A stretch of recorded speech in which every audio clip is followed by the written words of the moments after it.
Халия Шыныбаева Сириядағы сойқанды көзімен көріп, бүгінде жүзін жасырмай сұхбат беріп жүрген аздың бірі. Тұрмысқа ерте шыққан, бірақ жолдасымен дәм-тұздары жараспапты. Шейіттей 4 баламен жалғыз қалды. Қара жұмыстан арланбады.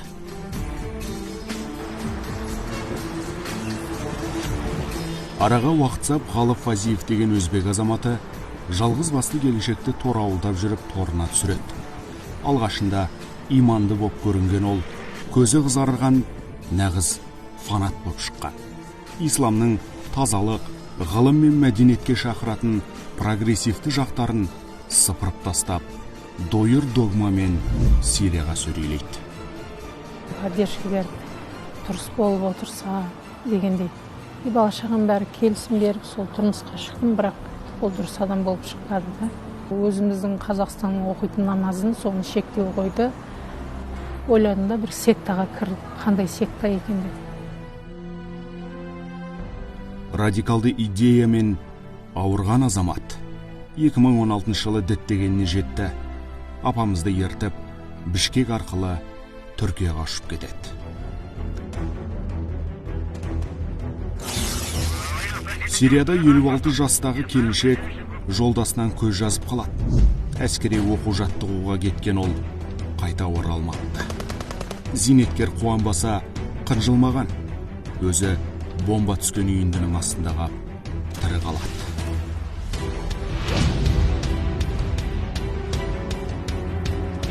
Атты оқ тиген жоқ. Осколочный патрон дейді, ішінде ана патралары үлкен ол. Маған тиген жоқ, ана москитный сеткаларыма тұрып қалды. Бомбаның астына қалдым, ешқандай шерім, ештеңе болған жоқ, аман есен шықтым. Шпион деді.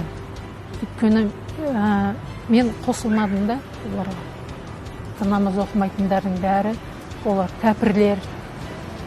Біз оларды өлтіруіміз керек, ауыр сөздер сол кездерде мен естідім. Ол Шам жерінде мүдделер таласқа түскен елдерді көрді. Жылаған жетім, қолжаулық болған жесір, зорланған ол, қорланған қызды көрді. Діни білімі таяз болғандықтан осындай қылмыстарға барады. Наркотика дейміз ба, жаңағы әйелін ұрып соғу, яғни әйелдің жалпы қоғамдағы орнын бағаламау. Бірқатар әйелдер, яғни сондай өздерінің күйеулерінің айтқанынан шыға алмайды ғой. Соның соқыр сенімнің құрбанына айналып отыр. Тілге тиек ететін жайт, апамызды Сирияға күштеп алып кеткен Фазиев 2016 жылы радикалды материалдарды сақтап таратқан үшін заңғырына іліккен.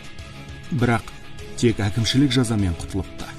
Егер сол кезде заң қатал болғанда, мүмкін кейіпкеріміздің тағдыры талқандалмас бет.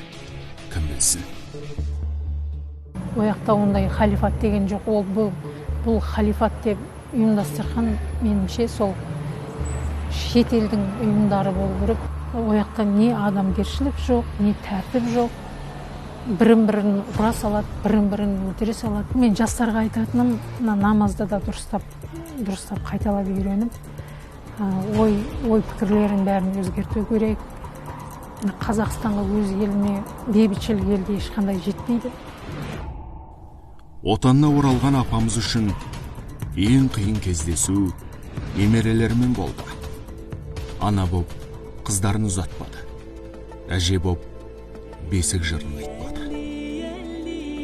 Қазір мешітке барып, имамдардан сабақ алып жүр. Қоғамның қыспағына шыдаған зейнеткердің жалғыз ұлымен ашық сөйлесуге жүрегі дауаламайды. Себебі елден неге бездің деген сұраққа жауабы жоқ.